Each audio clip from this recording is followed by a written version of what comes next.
My Lords, in rising, I feel I should perhaps declare an interest as a regular tofu eater, and I'd be very happy to share some of my recipes with the noble Lord, Lord Coker.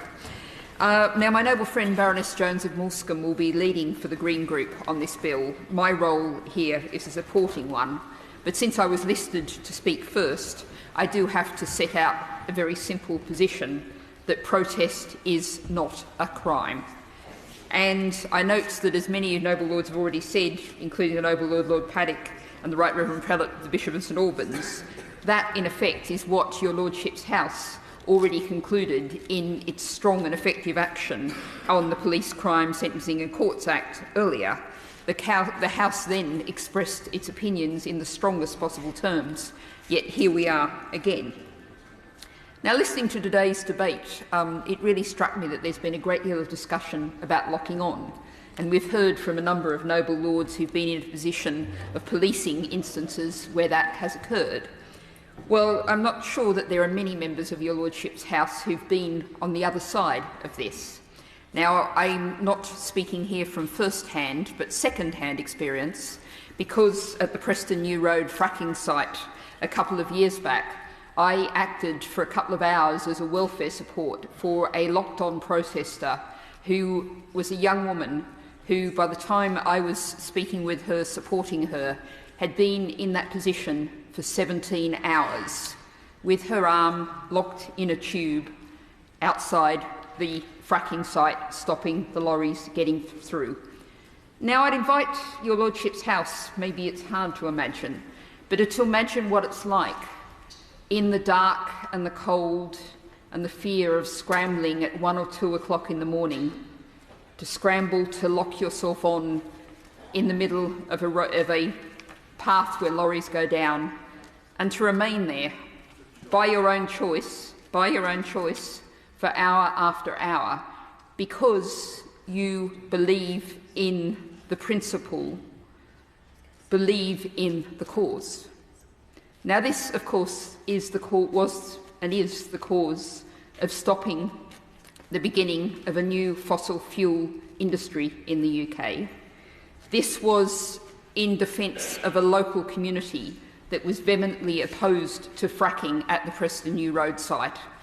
And even as I was standing there, hearing the sound of the angle grinders, the smell of them very close to that young woman's arm as the police cut her out, the vehicles going past were tooting their support, overwhelmingly the majority.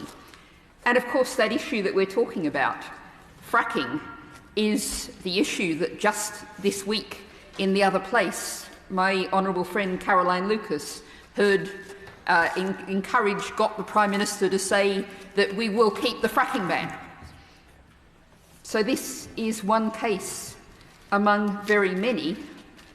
And, of course, many of members of your Lordship's House have already mentioned the suffragettes.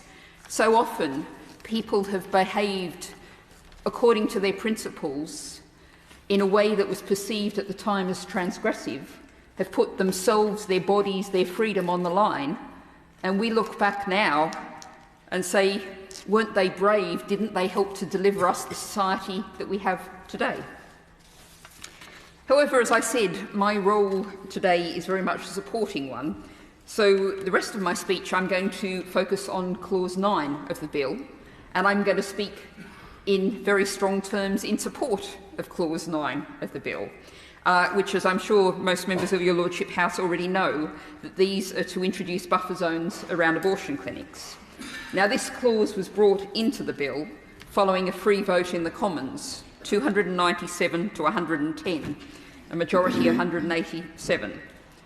Now, that, I think, is very definitive. We often hear in your Lordship's House where the unelected House and should we go against the Commons. Well, here we have a very clear expression of view from the Commons that I hope your Lordship's House is going to uphold. Now, it's clear that we need a blanket buffer zones around all abortion clinics.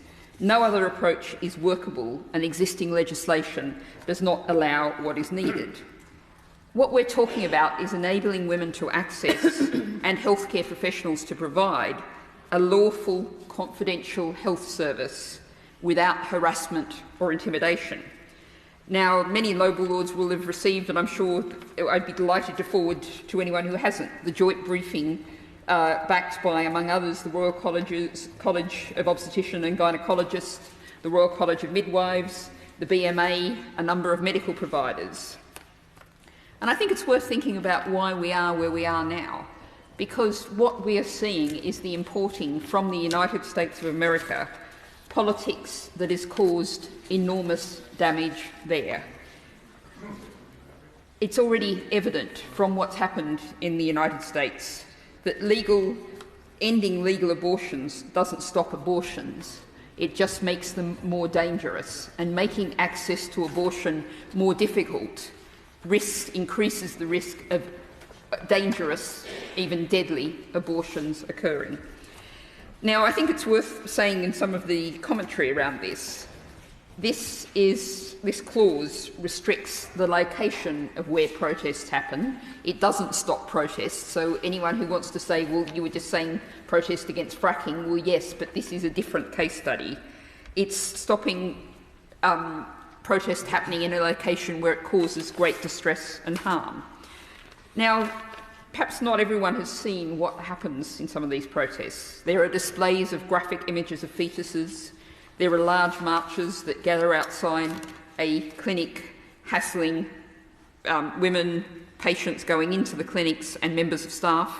And indeed, some patients are followed down the street, which is really unacceptable behaviour.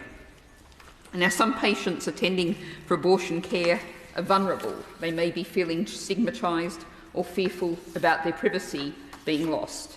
Of course, a significant number are under the age of 18. Some have mental health issues. Some are individuals who are at risk of honour-based or gender-based violence. Now, perhaps this is not an issue that gets as much coverage as it might, but 50 clinics and hospitals have been targeted in the last 5 years. Only 10%, are now protected with public space protection orders, which is only a stopgap. It creates a postcode lottery, and I guess I should declare my position here as a Vice President of the Local Government Association. It imposes a significant cost on local authorities who actually choose to bring in these orders, and they need to be renewed every 3 years. So, my Lords, Clause 9 is again following where we've seen leadership on other parts of these islands. The Northern Ireland Assembly passed a bill for buffer zones in March. The Scottish Government has expressed support for a bill to introduce buffer zones there.